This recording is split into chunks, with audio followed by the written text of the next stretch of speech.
Welcome to Who We Needed. This is episode 2 of the podcast. I just want to say a quick thank you to everyone that came and watched episode 1. I really appreciate the support. I appreciate the comments. I appreciate people giving me advice and questions on what to answer and where to go with this. If you're new here, welcome. This is a self-help, self-improvement, mental health podcast that focuses on the lessons and perspectives we can learn through our lives. And it's named Who We Needed because I believe that we grow up to be who we needed as a kid.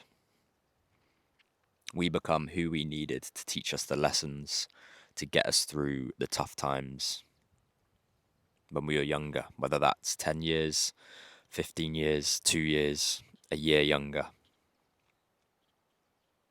We learn the lessons and become who we needed. For this episode, I did ask 4 questions again. I wanted to see what people wanted this to be about.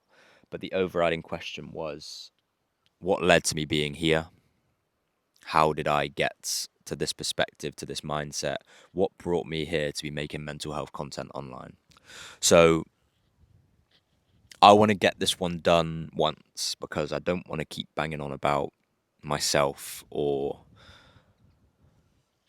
my story, because something in me wants to create my new story and not hold on to a past career, which is basically where it all comes from.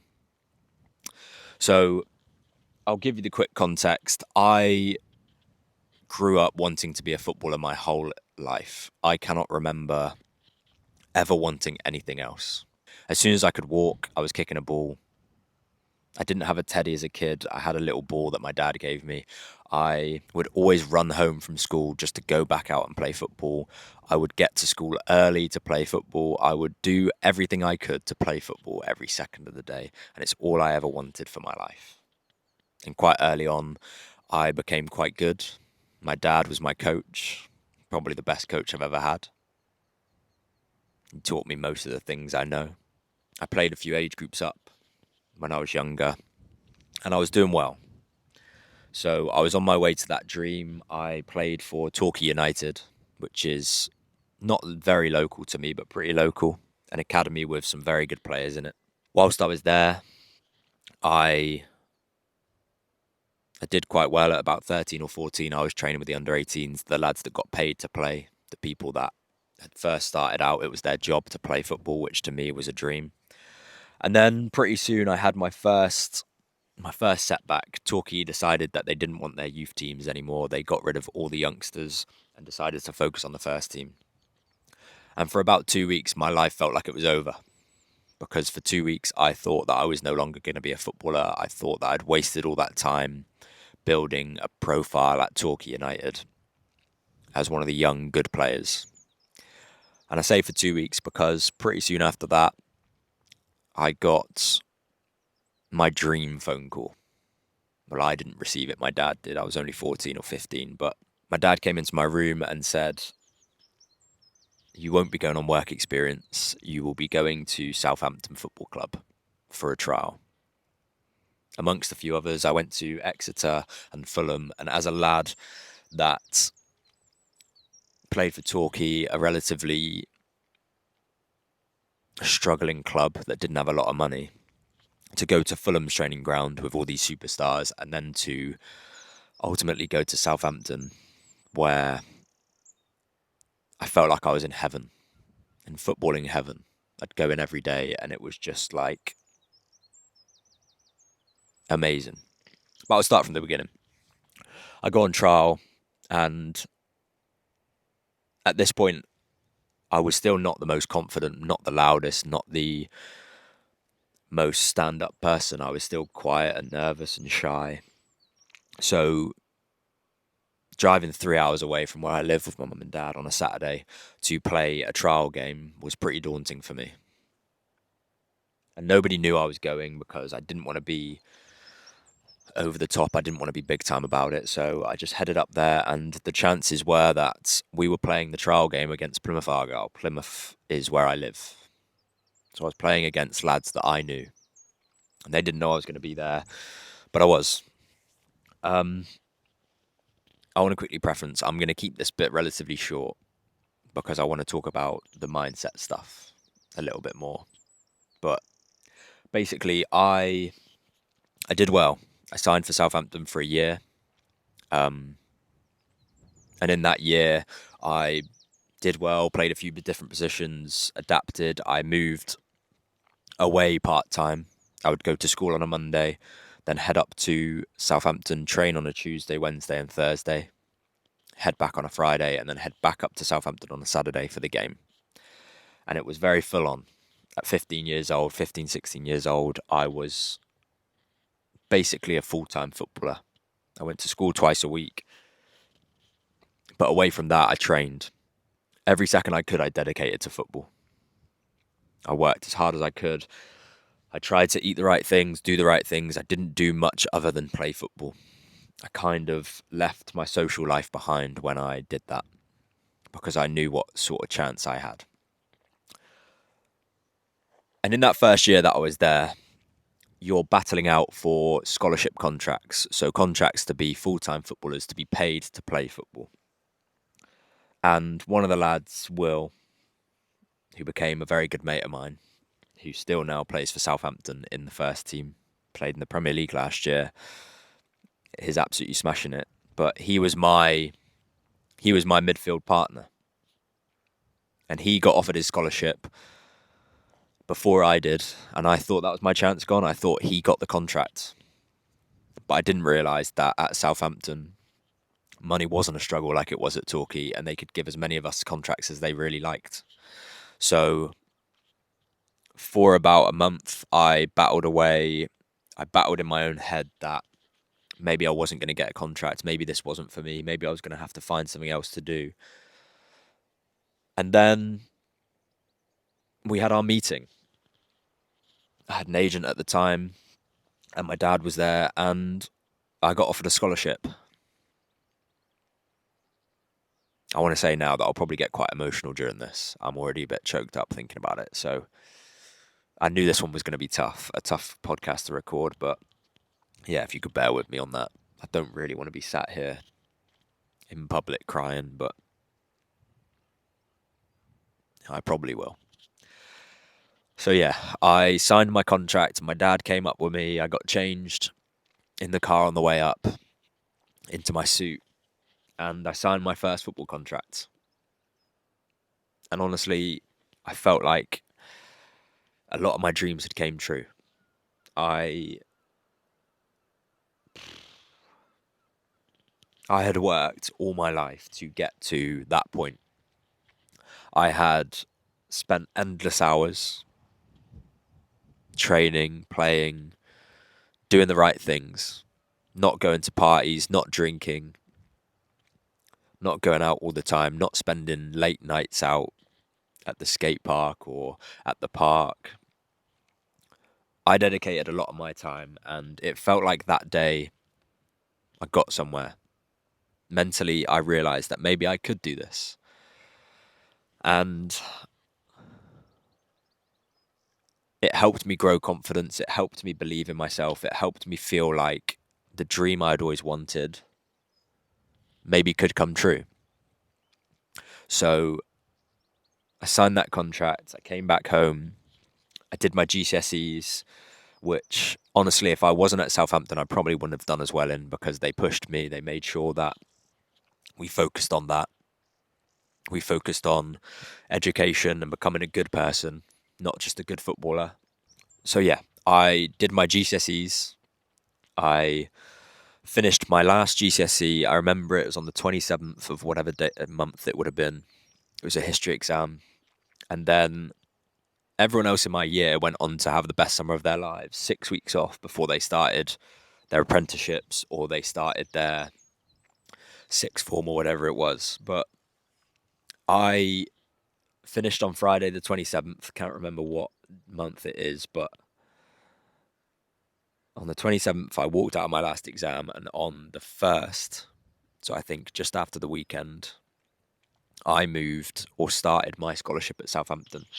I packed up my life and moved 3 hours away from my family As a lad that never got the bus on his own, as a lad that never really did anything on his own because he was too shy or nervous, I got the train to Southampton, 3 hours away from everyone I knew, to live in a house with strangers.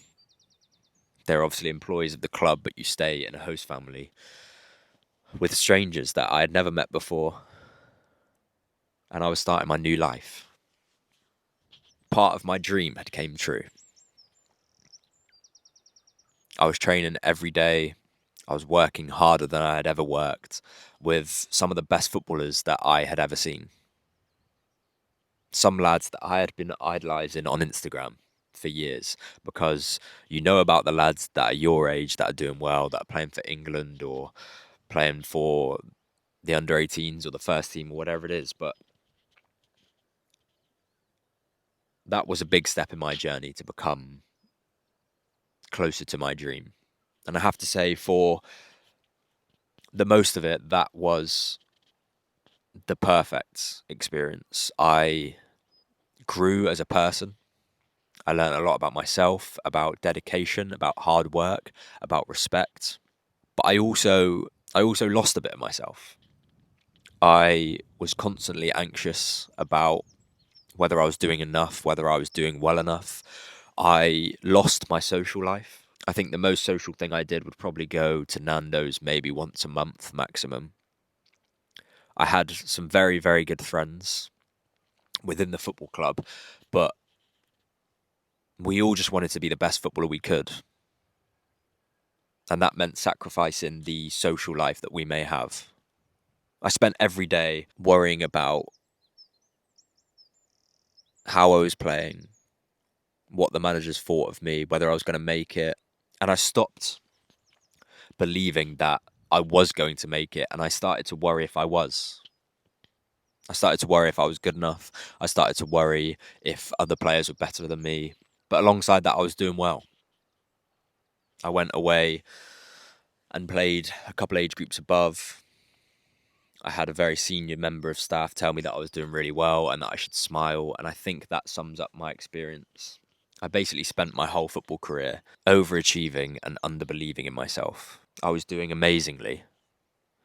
I was achieving dreams that I had, but I was constantly worried about the next thing, and I didn't smile. I spent my whole life chasing this dream, and at no point did I look around and smile at how far I'd come. I was never proud of myself. I was never a fan of myself. I just constantly worried what was next and if I was doing enough, and I was in a constant state of stress. And at some point, that took over my life. I would throw up before every football match, and I know that sounds crazy, but it got to the point where I'd have a panic attack every time I had to go out and play football. And I want to emphasize that because I felt like I had to play football. I lost the joy for it, I lost the buzz, and it became a job, and it became something that I was scared of. The thing I love became the thing I hated to do. And I was still doing well, and I was still improving, and people still thought that I was doing amazing. But in my own head, I just didn't believe it. I knew that I was living every boy's dream, but I was still scared to do that. So after a couple of years of a build up, I developed a pretty tough anxiety. I fell into a depression, and it all came to breaking point when I was away on pre-season tour in Italy. I spoke to the psychologist who I was very close to, and I broke down.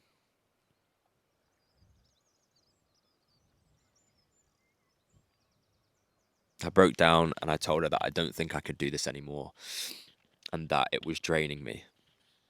Because waking up every day with a fear of what's to come takes a big toll on your body and your mind, especially when you're training hard and you're doing tough things. It catches up with us.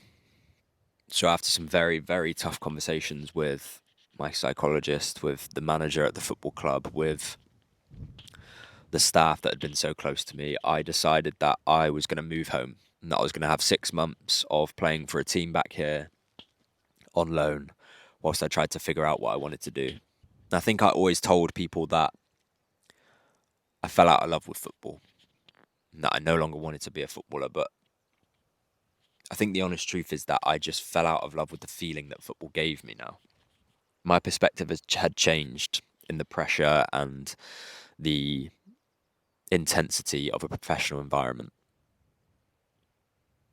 And I no longer walked onto a football pitch knowing what I could do. Instead, I worried about what I was going to do. Every time I got the ball, I was stressed if I was going to make that pass, or the cross was going to be good enough, or I was going to score the goal, or tackle the defender, whatever it was. I now lived in fear instead of living with belief and faith in what I could do. So that is the lead up to maybe the toughest part of my life. Moving home, having to tell my mum and dad that were constantly supporting me, driving up and down from Southampton every weekend to see me. They had dedicated hours of driving me around the country as a kid. I had to tell them that I no longer wanted to be a footballer. And I remember it now. They came up to Southampton to see me, and I was in a terrible, terrible place. And it was the first time I'd ever really been honest with anyone about how I felt and the struggle that I was going through. And for a while, that did get off my shoulders, and because I told them, I felt a little bit better. But then I had to face what was next in my life. I moved home and felt as though I had wasted my whole life. Because at one point, I thought I was going to be the superstar footballer, and I thought I'd miss my chance at anything other than a normal life. I thought that the extraordinary would never find me again. I thought I'd missed my one chance at life, and I got myself into probably the lowest of low. I gave up on myself. I didn't believe in myself. I didn't like who I was as a person, and I would constantly tell myself that I wasn't good enough. And I found myself wondering what the point was in life anymore. I don't want to go too much detail into that, but I do want to quickly rebound that to the fact that I realized after a long time down there that when you're at rock bottom, there's only really one place you can go. And I'd love to tell you that I have some help, like some help tips or something you need to do to bounce back, or tell you that you can do something to make yourself get to the top. But the truth is, the realization that you're at the bottom and that there's only one way to go was enough to wake me up. Somewhere at the bottom, I realized that I had got to the top once before. I had had a dream and nearly got there. I had friends around me. I had family around me that still believed in me. And I realized that there was still hope. And that maybe some other way I could still live a life that I want to. I became fed up of being down. And I've never really been honest about what I did to change that, but I started running. I started going to the gym a lot. I quit football.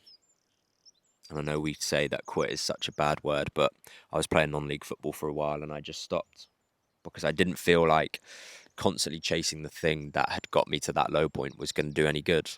I thought that if I kept playing football and I kept trying every week to get over the fact that I was anxious and scared and lacking confidence, that I would get over it. But I removed myself from that environment and I really worked on myself.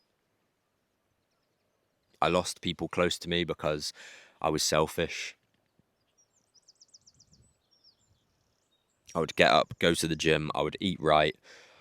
I would try my hardest at work because I felt as though I needed to put energy and work into something to show myself that I could do it again, to show myself that I could work hard and that I was good at something and that I was a good person. And I spent quite a long time being lonely. if I'm honest.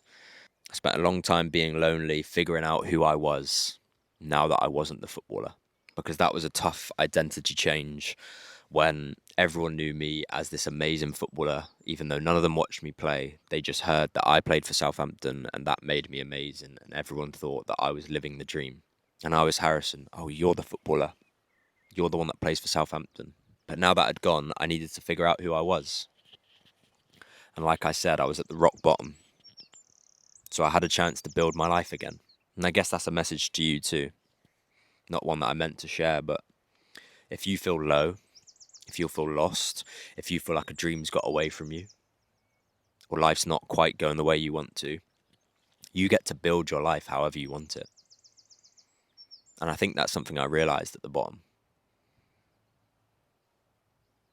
I realized that I had no identity anymore. So I could make that identity whatever I wanted. So I tried the things I liked, going to the gym, running, and I didn't worry about what anyone else thought of it because I was at rock bottom. And nothing could be worse than that. No one's opinion, no one's judgment, no one telling me I can't do something. And if I'm really honest, running brought me back, but it's not the running that did it. It was the hours that I spent with myself, figuring out who I wanted to be, what I wanted to do, realizing what my thoughts were. Those are the things that brought me back. So it doesn't have to be running. It can be painting, it could be riding a bike, it could be going for walks, it could be singing, whatever it is, whatever you can find a flow state in, a state where you don't want to look at your phone, where you don't want to think about what someone said to you at work, where you think about only where you are in that moment. That's my advice, is to find something that makes you feel like that so that you can actually be with yourself. And I spent a lot of time by myself. I spent a lot of time figuring out who I wanted to be and where I wanted to be and what my new dream was going to be. If I'm at rock bottom, what does the top of the mountain look like? And I didn't have it figured out. I didn't know exactly where I wanted to go. I still don't. But I know that there is a top of the mountain and it's not impossible for me to get there. And football was not my mountain. Football was just one route to the top of that mountain. So yeah, continuing the story, I spent a long time alone, finding out who I was and where I wanted to take my life. And along the way, because I was being so authentically myself, I had dropped any worry of what other people thought. I had no need to worry about what anyone else thought. I spent so much time alone that I became a version of me that I liked instead of a version that everyone around me liked or I felt like they would want to like. And I was just me. I was the rawest form of me after losing who I was. Building myself back up, I was just a raw me. And because of that, I ended up meeting people that liked me for me, that loved who I was, that wanted to be around who I actually was, instead of people that just wanted to be friends with me or close to me because I was Harrison, the amazing footballer, as they thought. Because I obviously never thought that enough. So yeah, I've had quite a few years of a similar life right now, but I guess that's where my mindset and stuff comes from. I hit rock bottom and I got to the worst place I think a person could in my own head. So I guess that's it. I guess this is where it brings to the perspective and the mindset of where I am right now. I now try to love life. I try to see life for the what's the best that could happen rather than when I used to think of the worst that was going to happen. I try to be myself as much as I possibly can. I try to do the things I love as much as I can. And I make sure to keep the people close to me that I love. My message will forever be that there is more than one route to the top of the mountain. We can change, we can pivot, and we can make it to the top of the mountain. It's not one dimensional. And although you might feel lost and down and feel like you're at rock bottom, you will one day crawl out of that. and you will one day reach that top of that mountain. I wanted this podcast to be raw. I thought about writing up some notes. I might talk about this again with a bit more depth and a bit more planning, but I wanted this to be real. I wanted it to be raw. I didn't want to be reading off of the script or anything like that, because I wanted it to be real. I wanted you to feel it and see it. So I'm going to put this together. I've probably not said exactly what I want to say, and I'll watch this back and it not be perfect, but I'm going to put it out because someone might take something from it. But I appreciate you for watching or listening. And that has been episode 2 of Who We Needed. I hope to see you again. I'm now off for a trail run in this lovely location. And yeah, I'll see you next week. Let me know any comments, any questions, anything you want to know, anything you want to see. Tell me. I want this podcast to go wherever we find it. There's no path for this podcast. It's just going to keep going and creating its own one. So, yeah. Thank you very much for watching. This is Who We Needed. I'm Harrison Davis, and I appreciate you.